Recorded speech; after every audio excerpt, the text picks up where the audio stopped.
I'll admit, when I first met Melissa Carter, I didn't think I stood a chance.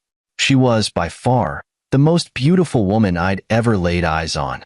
And yet, it wasn't just her beauty that struck me. It was the way she carried herself, with this quiet confidence and an intelligence that shone through even in the smallest conversations. But let's not get ahead of ourselves. Let me tell you how it all began. It was my sophomore year in college, and I was knee-deep in engineering coursework. Numbers, formulas, and long hours in the lab were my world. Melissa, on the other hand, was on the fast track to becoming a lawyer. She had this laser-sharp focus on her studies, but she still found time to enjoy life in ways I couldn't understand at the time. Our worlds collided, not because we chose to cross paths, but because of something as mundane as alphabetical order. You see, I wasn't supposed to take that creative writing class. I needed an elective, and I picked it out of desperation when all the decent classes were full. Melissa later told me she only ended up there because it fit into her schedule. And yet, that random, boring class would change the trajectory of my life forever. The professor, an older woman with a passion for poetry, insisted on seating us in alphabetical order. I ended up right next to Melissa, Carter and Carter, side by side. The moment I introduced myself, she smiled, a warm, inviting smile that lit up her entire face, and I knew I was in trouble. How could someone like her even notice someone like me? I wasn't what you'd call the guy women notice. I was lanky, a little awkward, and more comfortable with spreadsheets than small talk. But Melissa didn't seem to care. In fact, she was the one who struck up the first conversation. She made some witty comment about how writing essays was a cruel joke for a class we hadn't chosen, and I laughed, probably a little too hard. That was the first time I realized how easy it was to talk to her. The class quickly became the highlight of my week. Every Tuesday and Thursday, I'd sit down beside her, and we'd exchange stories about our professors, our workload, and sometimes just life in general. Her laugh was this soft, melodic sound that made me forget about the stress of school for a little while. She wasn't just smart. She was funny, kind, and surprisingly down to earth. It didn't take long for our conversations to extend beyond class. One afternoon, she invited me to grab coffee after class, and before I knew it, we were spending hours talking about everything under the sun. Melissa had this way of making you feel like you were the only person in the room, like your thoughts and opinions mattered. She challenged me, pushed me to think differently, and yet she never made me feel small. Before I knew it, what started as light-hearted companionship turned into something much deeper. I started looking forward to seeing her more than anything else in my day. The thought of her smile, her voice, her presence, it all became like oxygen to me. And when I worked up the courage to ask her out on an actual date, she said yes without hesitation. That was the moment I knew my life was about to change. We weren't just dating. We were building something real. Every moment we spent together felt like it added another brick to a foundation I could trust. We studied together, laughed together, and even tackled the mundane parts of life, like grocery shopping and laundry, as if they were adventures. She made everything brighter, easier, better. And when we introduced each other to our families, it felt like the final piece of the puzzle clicking into place. My parents adored her. They couldn't stop talking about how sweet and intelligent she was. Her parents welcomed me with open arms, and her dad even took me aside to tell me I was the kind of man he hoped his daughter would end up with. That moment meant everything to me. By the time we graduated, proposing to Melissa felt like the most natural thing in the world. I still remember the look on her face when I got down on one knee. It was a mix of shock, joy, and pure love. She said yes, of course, and the next thing I knew, we were planning a wedding. Life felt like a dream, and for a long time, I thought nothing could ever shatter that. But looking back, I wonder if I missed something. Maybe there were cracks in our perfect story that I chose to ignore. Maybe I was too blinded by love, too caught up in the fantasy of us, to notice the reality of what was simmering beneath the surface. Our wedding was magical, a day I'll never forget. Melissa looked radiant walking down the aisle, and as I stood there waiting for her, I felt like the luckiest man alive. We were surrounded by friends, family, and this overwhelming sense of hope for the future. I remember thinking, this is it. This is the start of something extraordinary. And for a while it was. Our first few years together were filled with laughter, late-night conversations, and this effortless rhythm that made me believe we were invincible. Melissa and I were a team, tackling life head-on. She thrived in her career at the law firm, impressing her bosses and quickly climbing the ranks. I was doing well too, working as an engineer for a construction company that valued my problem-solving skills. We were busy, yes, but we always made time for each other. Date nights were sacred. We'd pick a new restaurant, explore the city, and talk about our dreams. Melissa had this way of making everything feel exciting, even if it was just a simple dinner or a walk in the park. She'd laugh at my terrible jokes, and I'd hang on to her every word as she shared stories from her day. Those moments felt like little pockets of perfection, but somewhere along the way, something started to shift. It wasn't dramatic, at least, not at first. It was subtle, like the slow erosion of a shoreline. I didn't notice it right away because everything still seemed fine on the surface. Melissa was still the brilliant, driven woman I fell in love with, and our life together was good. But looking back, I realized there were signs, small clues that hinted at the cracks forming beneath the surface. It started with little things. Melissa began working late more often, her focus on her career intensifying in ways I hadn't expected. I admired her ambition. It was one of the things I loved most about her, but I couldn't shake the feeling that something was different. Our conversations became shorter, less meaningful. She'd come home exhausted, barely acknowledging the dinner I'd cooked, and retreat to the bedroom without much more than a quick thanks or a tired smile. I tried to brush it off, convincing myself it was just a busy season. We all have them, right? I told myself things would go back to normal once the workload eased up. But then the busy season stretched into months, and the distance between us grew wider. I started to feel like a spectator in my own marriage, watching Melissa from the sidelines as she threw herself into her work and drifted further away. I'll never forget the night I brought up the idea of starting a family. It was a few days before our 7th wedding anniversary, and I'd spent hours planning the conversation in my head. I wanted it to be perfect.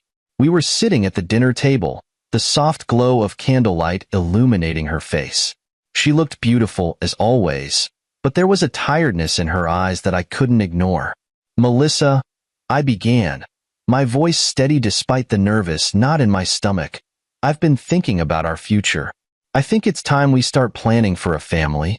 She paused, her fork hovering midair, and looked at me with a mixture of surprise and something else I couldn't quite place. Then she smiled, but it didn't reach her eyes. "Nathan," she said softly, "why rush? We're happy, aren't we? Let's just enjoy what we have." Her words were reasonable enough, but there was something in her tone that left me unsettled. It wasn't just hesitation, it was resistance. I pressed on, trying to explain how much I wanted to build a life with her, how I envisioned a future filled with the laughter of children and the warmth of a home we could call our own. But the more I talked, the more distant she seemed. "I'm not saying never," she said finally, "but right now, I'm just not ready. Maybe one day, but not today." I nodded, forcing a smile, but inside, I felt a pang of disappointment I couldn't shake. For the first time, it hit me that Melissa and I might not be on the same page. It wasn't just about starting a family. It was about the future we were building together. Or rather, the future I thought we were building. Looking back, I wonder if that moment was the turning point, the beginning of the unraveling. I wanted so badly to believe that we were still the same couple who laughed over coffee and shared our dreams late into the night. But the truth was, we were changing, and I wasn't sure if we were changing together or growing apart. That night, as I lay awake beside her, I couldn't shake the feeling that something was slipping through my fingers. Our marriage, once so solid and unshakable, felt fragile in a way I didn't fully understand.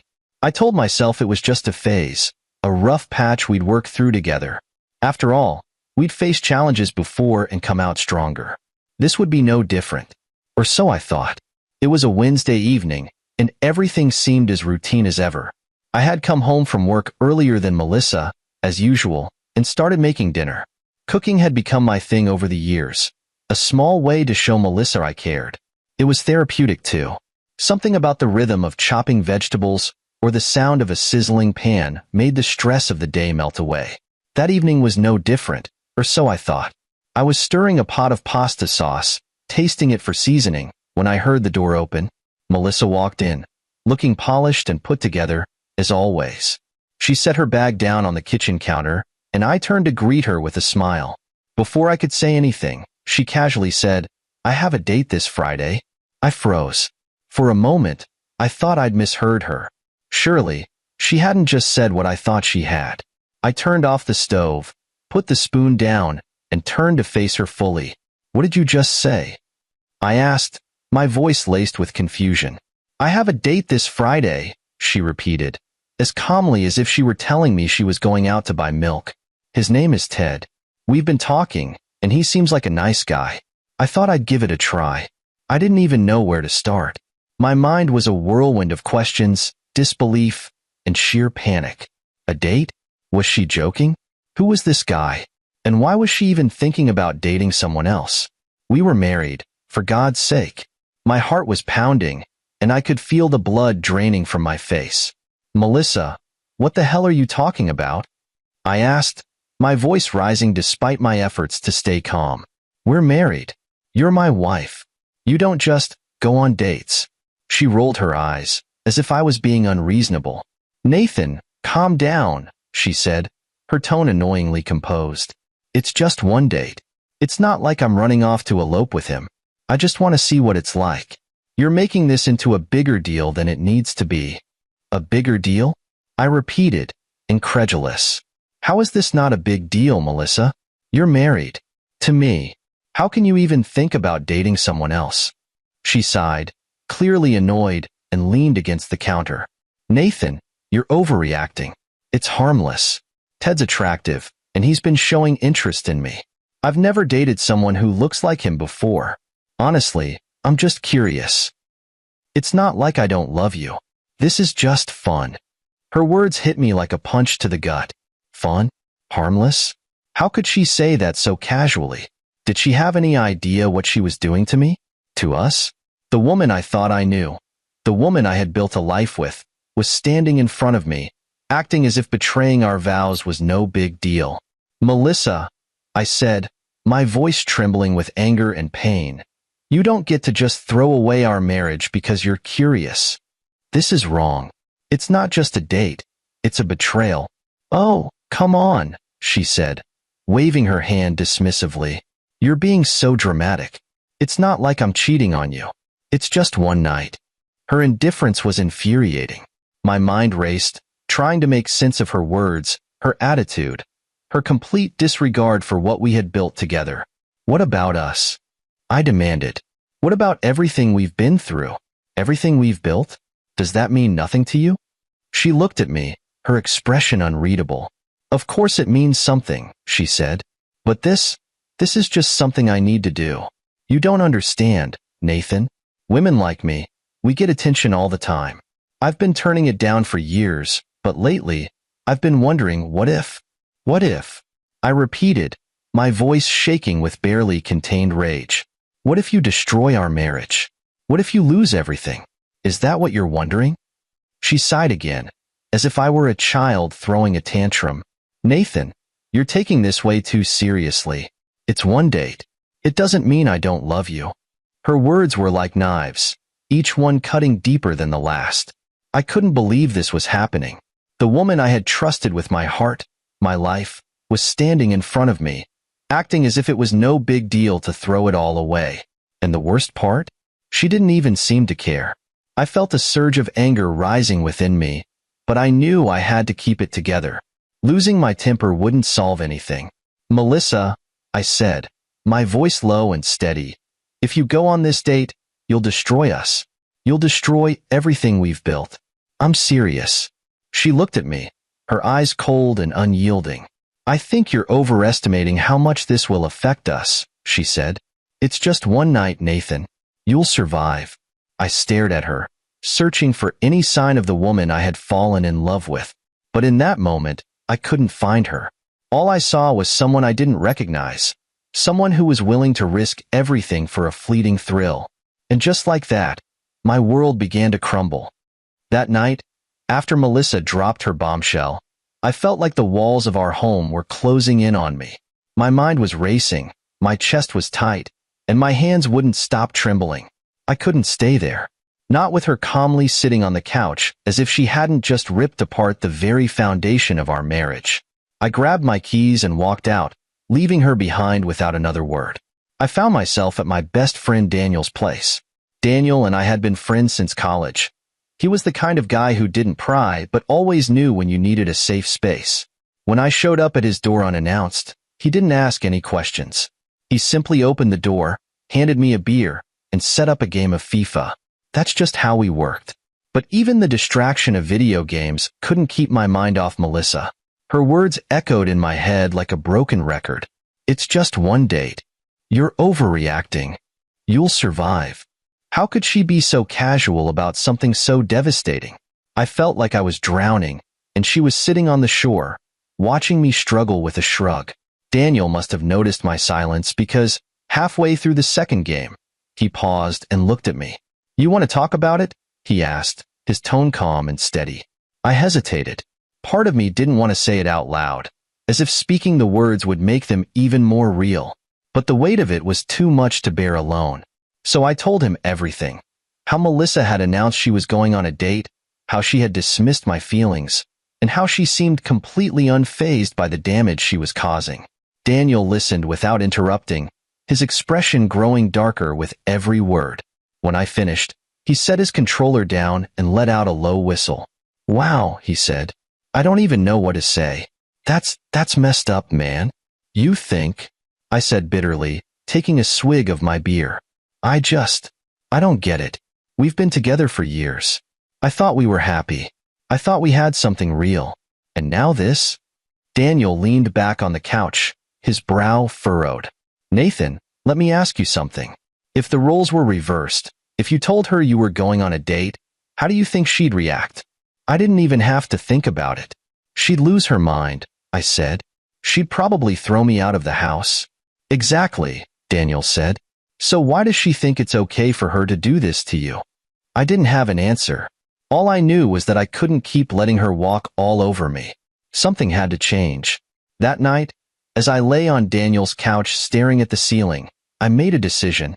If Melissa thought she could treat our marriage like a joke, then I wasn't going to sit back and let it happen. I wasn't going to let her humiliate me, belittle me, or make me feel like I wasn't enough. If she wanted to play games, fine. I'd play too. The next morning, I went to work with a pounding headache and a heavy heart. I barely noticed Megan, the office administrator, greeting me as I walked in. Normally, I'd stop to chat with her. She was always so cheerful, the kind of person who could brighten your day with just a smile. But that day, I just mumbled a quick morning and headed to my desk. Megan must have noticed something was off because later that day, she brought me a cup of coffee and asked if I was okay. I wanted to brush her off, but there was something in her eyes, genuine concern, that made me pause. So I told her a watered-down version of the truth, just enough to explain why I wasn't my usual self. To my surprise, Megan didn't just offer sympathy. She offered advice. "Nathan," she said, "you deserve someone who values you. Don't let anyone make you feel like you're not enough." Her words stuck with me. They reminded me that I wasn't powerless, that I didn't have to just accept Melissa's behavior. I started to think about what I wanted, not just in my marriage, but in my life. For so long, I had been focused on making Melissa happy, on building a future together. But now, I realized I needed to focus on myself. That evening, when I got home, I was determined to set some boundaries. Melissa was already there, lounging on the couch with a smug smile on her face. "Back from your little tantrum?" she asked, her tone dripping with condescension. I didn't rise to the bait. Instead, I looked her straight in the eye and said, "Melissa, if you go on this date, you're going to destroy our marriage. And if you think I'm just going to sit here and take it, you're wrong. If you want to date other people, fine, but I'll be doing the same." Her laughter rang out, sharp and mocking. "You? Go on a date? Good luck with that," she said. "You couldn't find a date by Friday if your life depended on it." Her words stung, but they only strengthened my resolve. I wasn't going to let her tear me down anymore. If she wanted to see what life was like without me, then I'd show her. And maybe, just maybe, I'd remind her what she was throwing away. By Friday, the tension in the house was unbearable. Melissa acted like nothing was out of the ordinary, humming as she got ready for her so-called fun date. Meanwhile, I kept myself busy, preparing for a night I wasn't sure I was even ready for. The truth was, I had no intention of sitting around while she waltzed off to meet another man. I wasn't going to let her mock me and our marriage without showing her that I, too, had options. I thought back to the conversations I'd had that week. Megan, the office administrator, had been especially kind. She could tell something was wrong, and while I didn't spill every detail, she offered a listening ear. More importantly, she gave me a number, her daughter's number. "Sophia's single," she'd said with a wink. "And trust me, she's nothing like Melissa." At first, I wasn't sure what to do with it. I hadn't been on a date since college, and the idea of putting myself out there again felt strange. But the more I thought about it, the more I realized I needed this. Not just to prove a point to Melissa, but to remind myself that I was still worth something, that I could still be desired and appreciated. So, on Thursday night, I sent Sophia a text. It was a simple introduction, just enough to break the ice. To my surprise, she responded almost immediately. We chatted for a while, and I found myself smiling for the first time in days. She was funny, intelligent, and refreshingly down to earth. By the end of the conversation, I had asked her to dinner, and she had agreed. On Friday evening, I got ready with a mix of nerves and determination. I pulled on a freshly ironed shirt, styled my hair, and even splashed on some cologne I hadn't worn in years. When Melissa saw me, her eyebrows shot up. "New haircut, cologne, and a shirt that actually fits," she said, smirking. "Wow, you're really trying to impress Robert, huh?" I ignored her. Let her think what she wanted. I wasn't about to explain myself to someone who had so thoroughly dismissed me. As I walked out the door, her laughter followed me, but I didn't let it stop me. I had a date, and I was going to make the most of it. Sophia suggested a cozy Italian restaurant on the other side of town. When I arrived, she was already there, waiting by the entrance. She looked incredible. Her warm smile instantly put me at ease, and as we sat down, I realized how much I'd been craving this connection, conversation, and the simple joy of being with someone who genuinely wanted to be there. We talked about everything, our jobs, our hobbies, and the little things that made us who we were. She told me about her work as a graphic designer and her love for photography, and I shared stories about my engineering projects and my love of hiking. For the first time in a long time, I felt seen, not as someone's husband, not as an afterthought, but as me. The night flew by. There were no awkward silences, no forced smiles, just two people enjoying each other's company. At one point, Sophia laughed so hard at one of my stories that she nearly spilled her wine, and I couldn't help but laugh with her. It felt good, so good, that I almost forgot about the chaos waiting for me at home. When dinner ended, Sophia suggested we grab a coffee at a nearby cafe. I agreed, not ready for the night to end. As we sipped our drinks, she leaned forward and said, "You know, Nathan, you're really easy to talk to. I wasn't sure what to expect when my mom gave you my number, but I'm glad I came." Her words caught me off guard. I wasn't used to compliments, especially not lately. "I'm glad you came too," I said, and I meant it. Sitting there with her, I felt a spark of something I hadn't felt in years, hope. When the night finally ended, I walked her to her car. She hesitated for a moment before giving me a hug, and as we said our goodbyes, she promised to text me soon. I stood there in the parking lot, watching her drive away, and for the first time in weeks, I felt like I could breathe again. But as I drove home, the reality of my situation began to creep back in. Melissa would be there, waiting, and I wasn't sure how I felt about seeing her. Part of me wanted to tell her everything, to throw my date in her face the way she had thrown hers in mine. But another part of me didn't care. My focus wasn't on her anymore. It was on me.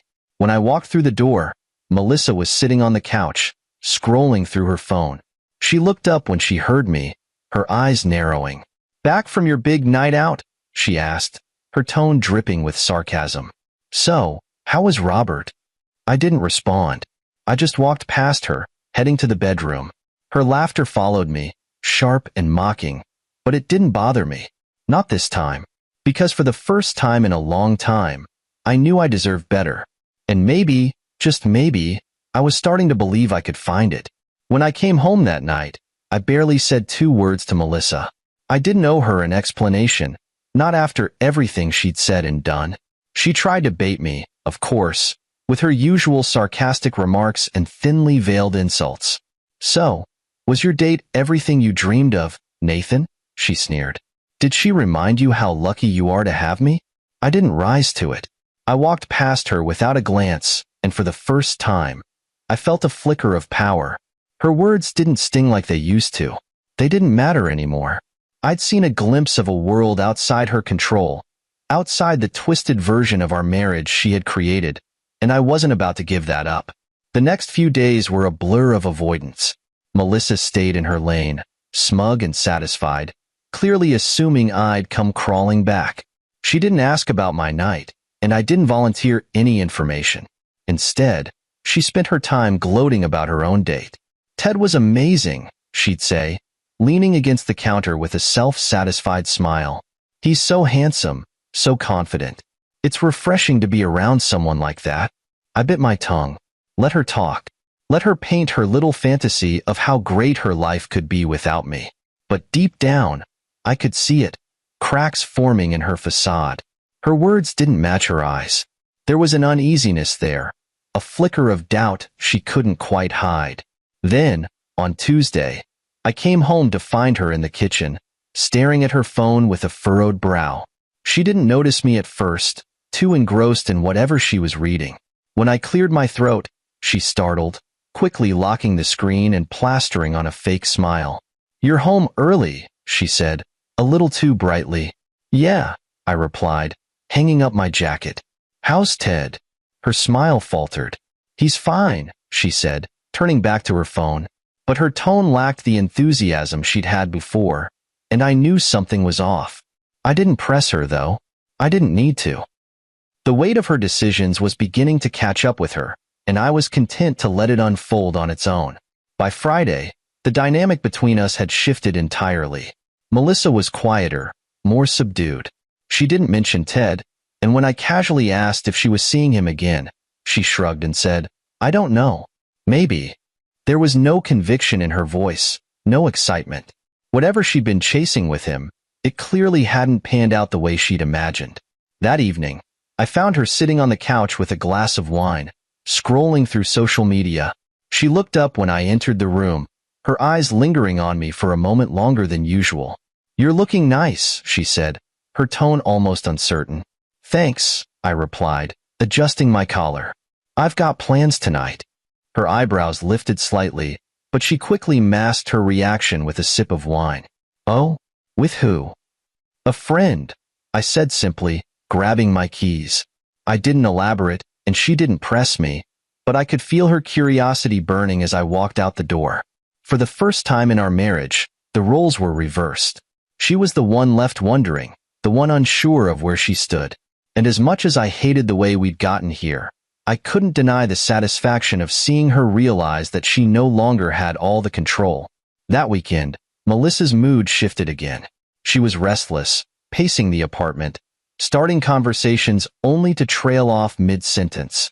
She even cooked dinner, something she hadn't done in years, and tried to make small talk over the meal.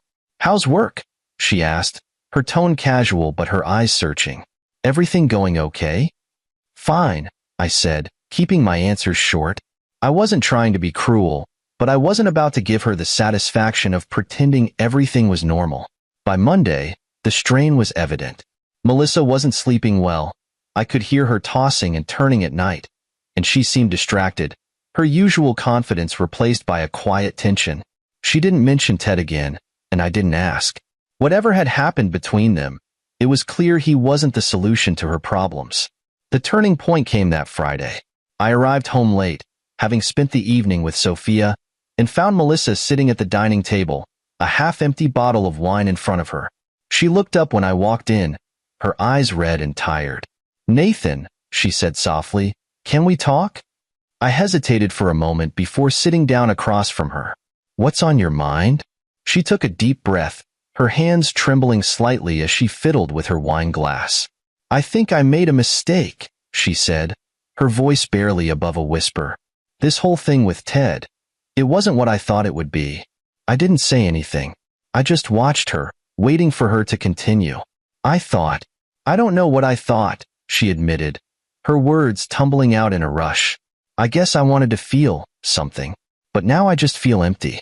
And I'm scared, Nathan. I'm scared I've ruined everything." For a moment, I felt a flicker of sympathy, but it was quickly drowned out by the memory of her laughter, her mocking words, her complete disregard for our marriage. "Melissa," I said calmly, "you made your choices. Now you have to live with them." Her face crumpled, and for the first time, I saw genuine regret in her eyes. But it was too late. The damage was done, and there was no going back. The morning of the meeting with the lawyers felt like the calm before a storm. I had rehearsed this moment in my mind 1,000 times, and yet, as I stood outside the office building, I couldn't shake the nervous energy buzzing beneath my skin. This wasn't just about signing papers or dividing assets. It was about finally closing a chapter of my life that had once been everything to me. I stepped into the room, and there she was, Melissa, sitting across the table, her arms folded tightly across her chest. She looked different. The once unshakable confidence she wore like armor was gone, replaced by something more fragile. Her makeup couldn't hide the dark circles under her eyes, and the tailored suit she wore didn't quite fit the same anymore. She looked tired. "Nathan," she said, her voice softer than I remembered. It wasn't the sharp, mocking tone I had grown used to. This was different, tentative, almost unsure. I nodded, taking my seat without a word. The lawyer, a no-nonsense man named Harris, quickly began outlining the details of the divorce agreement. I barely heard him. My focus was on Melissa, watching her shift uncomfortably in her chair as the weight of what was happening sank in. When Harris paused, Melissa finally spoke up. "Nathan, can we talk? Just the two of us?" she asked, her eyes pleading. Harris looked at me for approval, and after a brief hesitation, I nodded. He and her lawyer stepped out, leaving us alone in the quiet conference room. For a moment, neither of us said anything. The silence was thick, heavy with all the unspoken words that had built up over the past few weeks. Finally, she broke the silence. "Is this really what you want?" she asked, her voice trembling. "A divorce? After everything we've been through?" I leaned back in my chair, folding my arms. "Melissa, I didn't want this. You made this choice for us when you decided our marriage wasn't enough for you." Her face fell, and she looked down at her hands. "I didn't mean for it to get this far," she whispered. I thought we could fix it." "Fix it?" I repeated, my voice sharp. "You humiliated me, Melissa. You dismissed me, laughed at me, and then you went on a date with another man like it was nothing. How do you come back from that?" She flinched at my words, and for the first time, I saw tears welling up in her eyes. "I was wrong," she admitted, her voice breaking. "I was selfish, and I didn't think about how it would affect you. I let my curiosity and my ego get the best of me, and I hurt you. I know that now." Her admission should have meant something, but instead, it felt hollow. Too little, too late. "Why now, Melissa?" I asked, leaning forward. "Why are you saying this now, when we're sitting here, about to finalize a divorce?" She hesitated, her hands fidgeting with the hem of her blazer. "Because I thought you'd fight for us," she said finally, her voice barely above a whisper. "I thought you'd come back, that you'd remind me of why we started this in the first place. But instead, you pulled away and I realized I was losing you." Her words stung, but not in the way she probably intended. They didn't evoke guilt or regret. They only reinforced how far apart we had grown. "Melissa," I said, my tone firm but calm, "I did fight for us. I fought every single day for this marriage. But you didn't. You took me for granted, and when I tried to set boundaries, you mocked me. You made your choices, and now we're here." She looked at me, her tears threatening to spill over. "Nathan, I know I messed up," she said, her voice desperate. "But can't we try again? Just one more chance." I shook my head, the weight of my decision settling firmly in my chest. No, Melissa. I can't do this anymore. I deserve better. Someone who values me, who respects me, and who doesn't need to lose me to realize my worth. Her tears finally fell, and for a brief moment, I felt a pang of sadness. This was the woman I had once loved, the woman I had built a life with. But that woman was gone, replaced by someone I no longer recognized. "I'm sorry," she whispered, her voice breaking. "I'm so sorry." I stood up, the finality of the moment washing over me. "I hope you find what you're looking for, Melissa," I said, my voice steady. "But it's not with me." The door opened, and the lawyers stepped back in. I signed the papers without hesitation, each stroke of the pen feeling like a release. When it was over, I stood, gave her one last look, and walked out of the room. I didn't look back. As I stepped into the crisp afternoon air, I felt an overwhelming sense of relief. The weight I had been carrying for weeks, months even, was finally gone. For the first time in years, I felt free. Melissa's downfall wasn't just about losing me. It was about realizing what she had thrown away. But for me, it was about finding the strength to walk away, to choose myself, and to start over. The first few days after the divorce were quiet. Too quiet.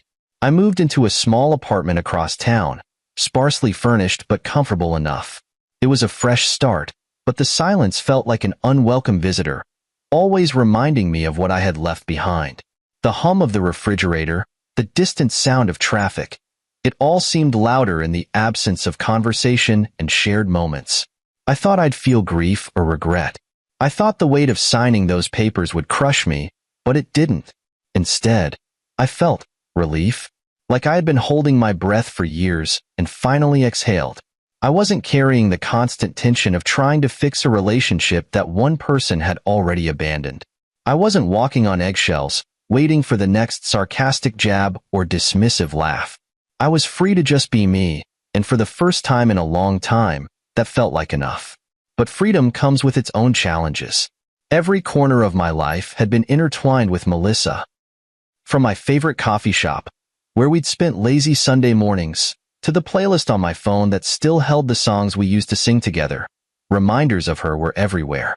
I made a point to change those things, little by little. I started going to a new coffee shop. I deleted the playlist and replaced it with one filled with upbeat songs that spoke to new beginnings. Small steps, but they mattered. Work became a welcome distraction. I threw myself into my projects, taking on more than I needed to keep my mind busy. Megan, the office administrator, noticed, of course. "You're burning the candle at both ends, Nathan," she said one day, sliding a cup of coffee onto my desk. "Take it easy." I gave her a faint smile. "Just trying to stay productive," I said, though we both knew it was more than that. She didn't push, but the knowing look in her eyes told me she understood. It wasn't long before Sophia and I started seeing more of each other. What had started as a simple dinner evolved into something much deeper. She had a way of making me feel at ease, like I didn't have to prove anything or try too hard. Our conversations flowed effortlessly, filled with laughter and genuine curiosity about each other's lives. One evening, as we sat on her balcony watching the sunset, she said something that stuck with me. "You deserve to be happy, Nathan," she said softly, her eyes meeting mine. "Don't let anyone make you feel like you don't." It was such a simple statement, but it hit me like a ton of bricks. For so long, I had measured my worth by how well I could keep Melissa happy, by how much I could give without asking for anything in return. Hearing those words from Sophia felt like permission to let go of that mindset, to finally focus on what I wanted. Melissa, meanwhile, had been eerily silent. No calls, no texts, nothing. I assumed she was trying to move on, just like I was. But one evening, as I was heading out to meet Sophia, my phone buzzed with a familiar number. For a moment, I debated ignoring it. But curiosity got the better of me. "Hello?" I said, keeping my tone neutral. "Nathan," Melissa's voice came through, softer than I remembered. I just wanted to check in, see how you're doing." I hesitated. "I'm fine, Melissa. How are you?" There was a pause on the other end. "I'm okay," she said finally. I've been thinking a lot. About us. About everything. I made a mistake, Nathan. I see that now. Her words didn't sting the way they once would have. Instead, they felt hollow, like an echo of a life I had already left behind. I'm sorry you feel that way, I said, keeping my voice steady. But what's done is done. I've moved on, Melissa. There was silence and then a quiet, I understand. I'm happy for you.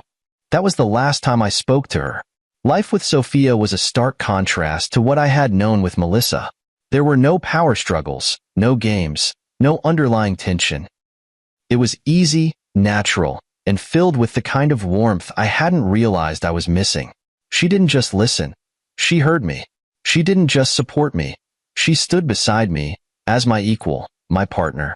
When I finally introduced her to my family, my mom pulled me aside and said, "She's a keeper, Nathan. Don't let her go." "I don't plan to," I replied, smiling. As months turned into years, I found myself building a life with Sophia that felt like the one I had always dreamed of. We traveled, explored new hobbies, and even adopted a dog, a goofy golden retriever named Max who quickly became the heart of our little family. Every day with her felt like a new beginning, a reminder that love doesn't have to be hard or painful to be real. Melissa, I heard through mutual friends, didn't have the same luck. She bounced from one failed relationship to another, always searching for something she couldn't quite find. I don't wish her ill. If anything, I hope she finds peace. But her story is no longer mine to tell. My story, now, is about joy, growth, and the realization that sometimes, letting go is the best thing you can do, for yourself and for the person you used to love. And for that, I'll always be grateful.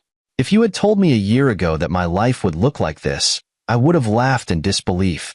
Back then, I was a man clinging to a crumbling marriage, blind to the fact that love isn't enough when only one person is holding it together. Now, I wake up every morning feeling lighter, freer, and, most importantly, at peace. Sophia has been a gift in ways I didn't know I needed. Being with her is like standing in the sun after years of living in the shade. She brings out the best in me, not by demanding it, but simply by being herself. Her kindness, her humor, her unwavering belief in my worth. It's the kind of love I didn't think I deserved. But with her, I've learned to believe that I do. Our wedding was a quiet, intimate affair. Just close friends and family gathered in a small garden, celebrating the start of our new life together. My mom cried, of course, and my dad gave one of his famously long-winded toasts, but it was perfect. Sophia's mom beamed with pride, and her dad pulled me aside to say, "Take care of her, Nathan. She's something special." I told him I knew, and I meant it with every fiber of my being.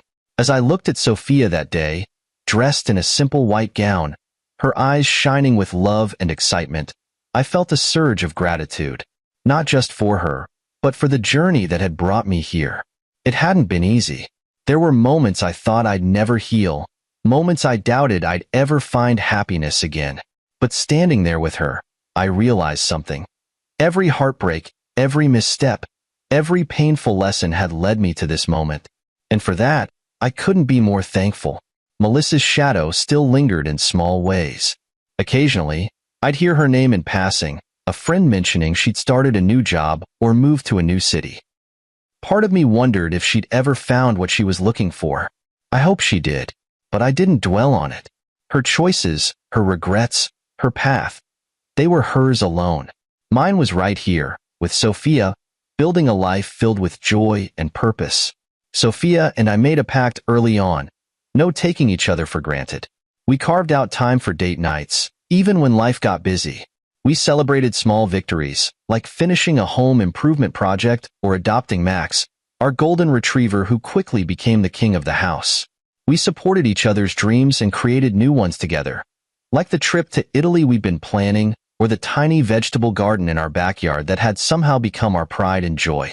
Through it all, I learned the most valuable lesson of my life. Love isn't about grand gestures or perfect moments. It's about showing up, day after day, with patience, respect, and a willingness to grow together. It's about choosing each other, even when it's hard, even when it's messy. And it's about never forgetting the privilege of loving and being loved in return. When I think back to my time with Melissa, I don't feel anger or resentment anymore. I feel a strange sort of gratitude. She taught me what I won't accept, what I won't compromise on, and what I truly deserve. She showed me the cracks in my own self-worth and forced me to confront them. And in doing so, she set me free. If there's one thing I'd say to anyone going through what I did, it's this: know your worth.